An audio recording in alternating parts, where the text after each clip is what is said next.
Въй, маня, колко съм гладен. Тук няма ли нещо за яне? О, пиле на грил! Мазничко ще! О, менюто! Даже изкара има човек! О, тук ще! Тук ще! Добър ден! Ще може ли кебабчета и кюфтета? Да, ще може. А питка искаш ли? Да. А кетчуп, майонеза? Да.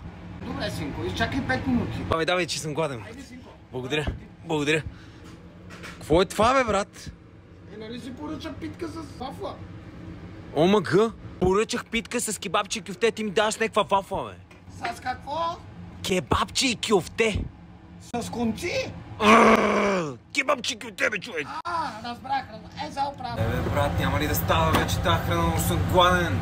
Какво става с храната? Ехо? Да, баба, кой е яка. Гладен съм, човек. Аре, бе, човек, какво правиме? Какво правиш, Какво правиш?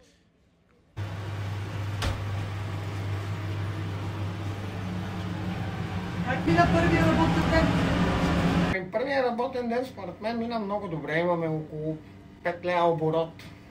Клиентите са доволни.